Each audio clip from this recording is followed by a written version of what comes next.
현재 일본의 네티즌들에게 한국의 코로나와 일본과의 관계를 조명하는 일이 생기고 있습니다. 무엇보다 중요한 자신의 안전을 지켜주는 노하우를 먼 나라도 아닌 가까운 나라에 있다는 것이 분하다며 한 가지의 가정을 해보는 경우가 생겨난 것입니다. 만약 한국과 일본의 사이가 좋았으면 어땠을까라는 질문을 던진 한 일본의 인터넷 방송 매체에서는 한일 간의 사이가 좋았다면 분명히 일본은 한국의 진단키트와 같은 장비를 대량으로 수입했을 것이고 일본은 지금과 같은 코로나 대란은 없었을 것이라는 이야기를 했습니다. 특히 일본은 한국과 유사한 점이 있는데 바로 일본인들은 한국에서처럼 정부의 지시에 잘 협조하고 따르는 편이라 미국과 유럽같이 방임 상태에서 코로나가 퍼지지 않았을 것이라며 양국 사이가 안 좋은 게 큰 손해라는 것입니다. 또한 일본도 한국과 비슷한 의료보험 제도가 있어 병원비도 다른 나라에 비해 상당히 저렴한 편이라서 한국 당국이나 의료진에 적극적으로 도움을 청하고 코로나 방역을 잘만 했다면 한국과 같이 안전한 생활을 영위했을 것이라는 의견을 전하고 있습니다. 그러면서 한국에서 유행하고 있는 말까지 돌고 있는데요.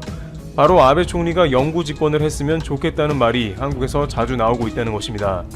일본의 일반인들은 한국에서 아베 총리에 대해서 호의를 가질 리가 없다고 생각하겠지만 이제는 꽤나 많은 사람들이 진짜로 아베 총리의 종신 집권, 적어도 4연임을 원한다는 것입니다. 그 이유는 아베 총리의 강경한 한국 정책으로 인해서 한국은 그동안 피부에 와닿지 않았던 일본의 여러가지 민낯이나 현실을 제대로 경험하게 되었다는 것이며 수출 규제도 한국에 오히려 다행이라는 것입니다. 물론 한국이 일본의 소재 부품 장비, 소부장 부분에서 많이 의지해왔고 특정 분야에서는 현실적인 차이를 보이지만 수출 규제 과정에서 일본이 아무런 통보 없이 뒤통수를 친 기억은 한국인에게 깊이 각인되고 만 것입니다. 한국은 궁극적으로는 일본과는 깊은 경제관계로 들어가면 위험하다는 인식을 가질 수 있던 계기였던 것입니다.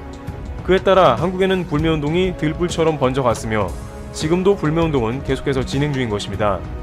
이러다 보니 한국 네티즌들 사이에서는 아베 총리의 4연임 혹은 종신집권을 바란다는 말이 나오는 것이죠. 결국 일본에서는 아직은 일부이긴 합니다만 일본의 한국 강경책과 각종 혐한이 일본을 망친다는 말도 나옵니다. 그러면서 일본이 한국하면 코로나를 잘 방어하고 있다는 인식이 사회에 퍼져 있다는 정황도 나오고 있습니다. 그러다 보니 의외의 장면도 연출이 되는데요. 코로나 이후 김치 사재기가 지속되는 모습을 보입니다. 김치와 코로나가 크게 상관이 없을 것 같습니다만 일본에서는 김치가 면역력 향상에 도움이 된다면서 김치 수요가 폭발해서 가격도 실제로 올라버렸습니다. 5월 초 일본의 유통과에는 김치 공급가가 50% 이상 오르면서 김치 부족에 시달리는 장면이 나왔습니다.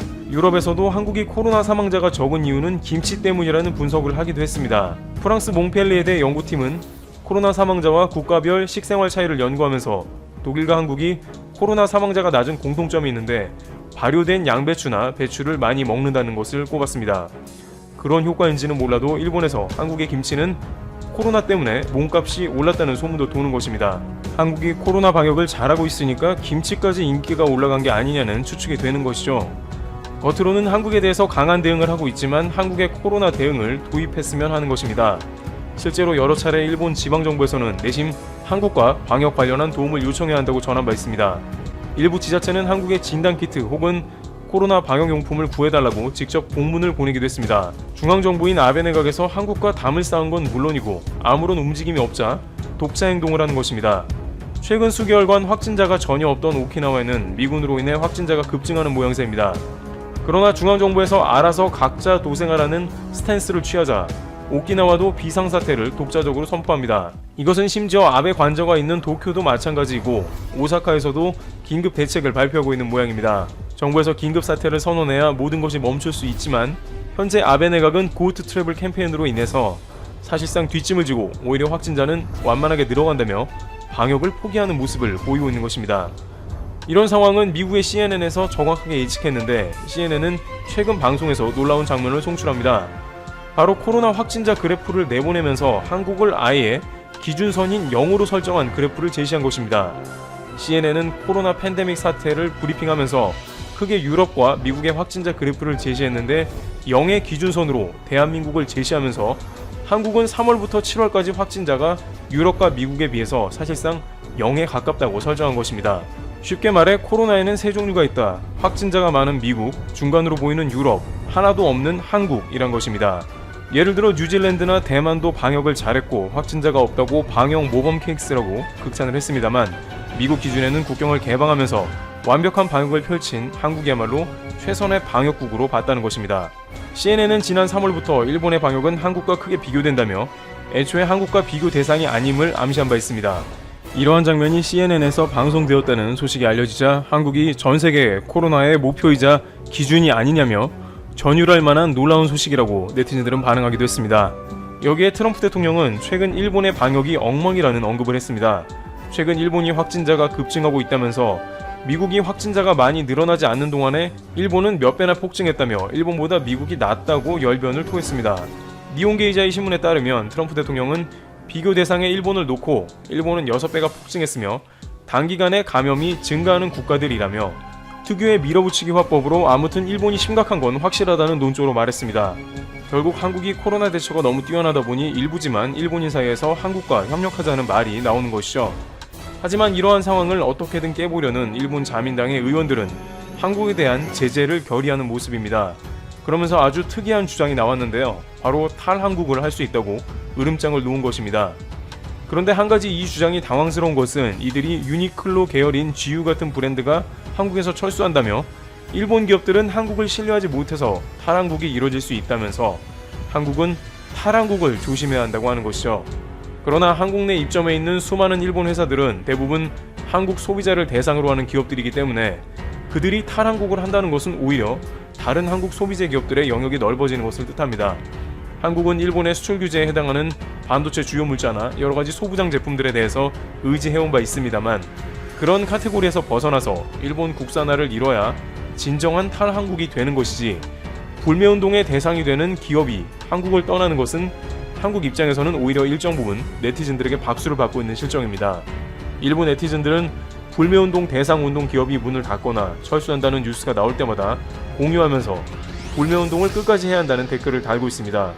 따라서 그러한 종류의 탈한국은 오히려 환영받는 것입니다. 일각에서는 일본의 한국 직접 투자액이 감소하고 있고 이것은 한국 경제에도 좋지 않다고 주장하고 있습니다만 사실 한국은 이제 개발도상국이 아닌데다가 일본은 지금까지 직접 투자라고 해도 서비스업 위주였기 때문에 얼마든지 한국에서 대체 가능한 업종이었으며 일본은 금융업 등이 한국에 진출해서 오히려 고리대금으로 일본으로 자금이 역으로 빠져나간다는 지적이 있었기에 한국 입장에서는 직접 투자의 감소는 뼈아픈 것은 아닙니다. 바로 지금까지 한국은 일본의 황금알을 낳아주는 거위 역할을 해왔기 때문에 한국이 아쉬울 게 거의 없다는 것입니다. 일본 정부는 강제징용 관련해서 한국에 즉시 보복하겠다는 관련 메시지를 언론에 계속해서 내보내고 있는 상황입니다. 그러나 외교부는 이와 관련해서 지소미아는 언제든지 종료 가능하다며 일본이 쉽게 못 움직일 카드를 보입니다. 외교부는 오늘자로 한일 지소미아 관련 날짜에 구애받지 않고 우리 정부가 언제든지 종료 가능하다고 밝혔습니다. 김인철 외교부 대변인은 이날 정례 브리핑에서 지소미아 종료를 위해선 이달 말에 일본의 종료 의사를 다시 통보해야 하느냐는 취지의 질문에 우리 정부는 작년 11월 22일 언제든지 한일 지소미아의 효력을 종료시킬 수 있다는 전제하에 지소미아 종료 통보의 효력을 정지한 바 있다며 이같이 말했습니다.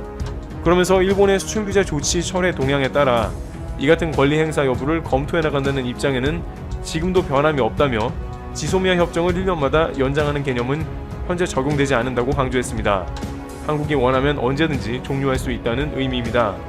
물론 일본은 한국이 그러한 움직임을 보인다면 다시 한번 미국을 등장시켜 중재를 요구할 것이지만 한국 입장에서는 일본이 수출 규제 이후로 보복 조치를 또 꺼내놓으면 그대로 대응하겠다는 입장이기 때문에 일본도 이번에는 섣불리 한국에 대해서 곧바로 보복 카드를 꺼내기는 어려울 것이라는 관측입니다. 이와 같이 일본 코로나 사태가 심각해지면서 한국과 지금이라도 협력하자는 목소리는 여전히 나옵니다만 일본 정부는 한국에 대해서 강경책을 내놓고 있어 당시 일본 외무성이었던 고노다로가 한국 취재진에게 다가와 카메라를 살펴보았습니다. 한국 취재진이 쓰는 카메라가 일본 캐논 카메라가 아니냐며 확인하고 간 것입니다. 이는 한국 기자가 일본 불매운동을 일제 카메라로 찍고 있다며 조롱하는 듯 보였습니다. 현재 전 세계의 디지털 카메라 시장은 일본 기업들이 장악하고 있습니다. 현재 디지털 카메라 시장의 상황은 좋지 않습니다. 디지털 카메라 세계 점유율 1위의 캐논은 2019년 예상 실적을 매출 38조 6,254억 원, 영업이익이 2조 31억 원으로 추산되었습니다. 이는 지난해보다 매출은 8.3%, 영업이익은 45.2%가 감소한 성적입니다. 디지털 카메라 세계 점유율 2위의 니콘은 사정이 더 좋지 않습니다. 3분기 니콘 영상사업부의 매출은 지난해 같은 기간보다 매출은 21.1%, 영업이익은 무려 84.7%나 줄었습니다. 일본의 카메라 기업들은 미러리스 카메라로 반격에 나섰지만 이마저도 힘을 쓰지 못하고 있는 것입니다. 지난 10일 니온게이자의 신문에 따르면 10년도 채 안 될 시장이 90% 가까이 쪼그라들었다고 했습니다. 고노다로가 한국 기자들이 일본 카메라를 쓰는 것을 조롱했을 때 삼성이 카메라를 다시 만들어야 하는 것이 아니냐는 말이 나왔습니다. 삼성은 지난 2016년 카메라 사업을 완전히 철수했습니다. 하지만 삼성은 카메라 사업을 포기하기 전까지 괄목할 만한 성과를 보여주었습니다. 2010년 출시한 삼성 미러리스 카메라 NX 시리즈는 렌즈 성능이 우수해서 광학의 삼성이라고 불릴 정도였고, 소니 CEO가 앞으로 우리의 최대 경쟁자는 캐논 니콘이 아닌 삼성이라고 말할 정도였습니다. 그런데도 삼성이 카메라를 포기한 결정엔 중요한 삼성의 전략이 있었습니다. 삼성은 DSLR의 미래가 없다고 보았습니다.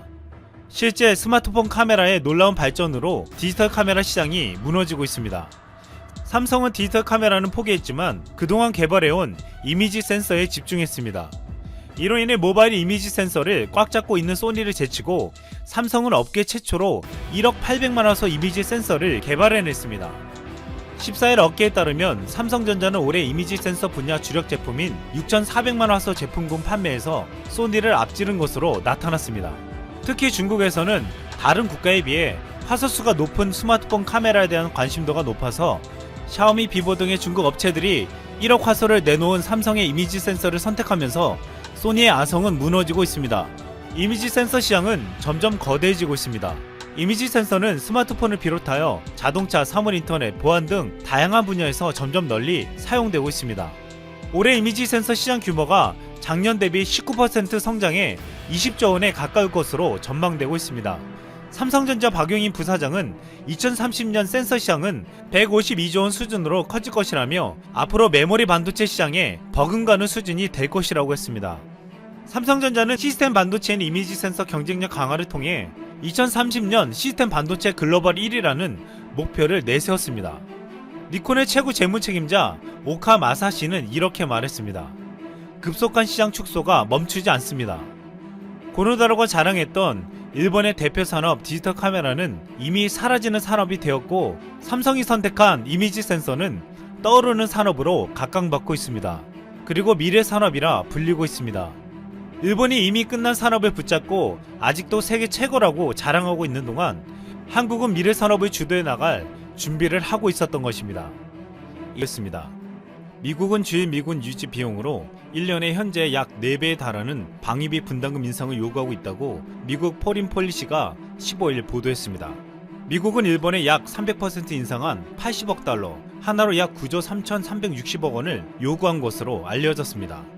미국이 일본에 요구한 증액 규모가 한국과 같은 5배라는 일본 언론의 보도도 나왔습니다. 교도통신은 정부 관계자의 말을 빌려 방위분담금 인상분이 현재의 5배로서 이대로 확정되면 1년에 10조 5천억 이상을 지불해야 한다고 했습니다. 일본은 한미 간 협상이 먼저 진행되어 추이를 살필 수 있기 때문에 한국보다는 유리한 위치에 있다고 했습니다. 한국은 미국이 지소미아 연장을 요청했음에도 문재인 대통령은 미 에스퍼 국방부 장관을 만나서 한국을 안보상 신뢰할 수 없다고 한 일본과 군사정보를 공유하기는 어렵다고 했습니다.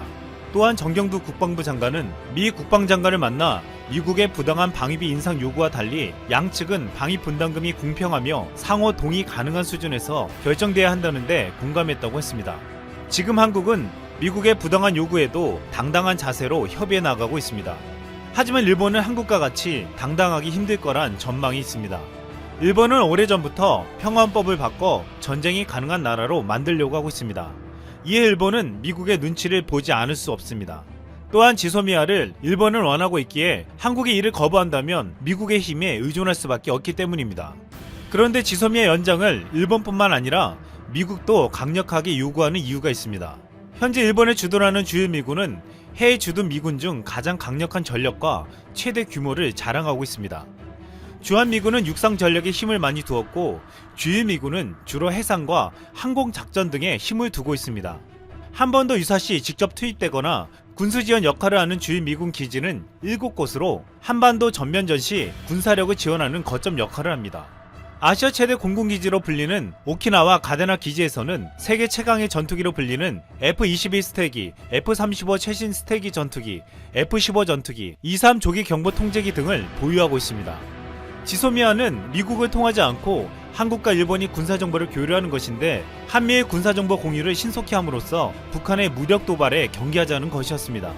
북한의 무력 도발 발생 시에 일본 내 미군의 도움이 필요한데 지소미아가 없으면 신속한 대응이 어렵다는 것입니다. 최근 북한의 미사일이 발사됐을 때 한국군은 정확하게 파악했지만 일본은 제대로 파악하지 못했습니다. 이것은 일본과 미국이 왜 지소미아를 원하는지를 단적으로 보여주었습니다. 또한 북한의 대륙간 탄도미사일 발사를 알래스카에서 탐지하면 15분이 걸리지만 주한미군은 7초면 탐지할 수 있습니다. 북한이 미국 LA에 ICBM을 쏘면 도착하는 데 걸리는 시간은 불과 38분밖에 되지 않습니다. 그렇게 ICBM 발사를 7초 만에 탐지하느냐 15분 만에 탐지하느냐는 미국 안보와도 지켜야 되는 것입니다. 주한미군의 평택주도는 북한의 위협으로부터 중요한 소통의 통로인 한국의 서해안을 방어하는 동시에 미국의 경쟁국으로 부상하는 중국의 군사적 동향을 감시하고 있습니다. 이 때문에 미군은 캠프 험브리스를 태평양 지역에서 가장 규모가 큰 전력투사 플랫폼이라고 부릅니다. 더 나아가 주한미군은 통일한국이 되었을 때 중국을 견제할 수 있는 요충지가 된다는 분석도 있습니다.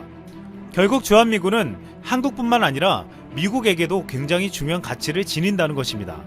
미국 내에선 트럼프가 한국이 방위비 협상에 응하지 않으면 주한미군 철수를 꺼내들까봐 우려하고 있습니다. 미 CIA 출신의 브루스 클링너 헤리티지 재단 선임연구원은 과도한 분담금 인상은 전통적 우방들의 반미주의를 촉발할 수 있다고 했습니다. 우리 여예위원 44명은 미국의 과도한 방위 분담금 인상에 반발하며 이렇게 말했습니다. 동맹의 가치를 용병 수준으로 격화시키고 50억 달러를 내놓지 않으면 주한미군 철수를 하겠다고 협박하면 갈 테면 가라는 자세로 자주국방의 태세로 확립하여야 트럼프 행정부의 협박을 이겨낼 수 있다.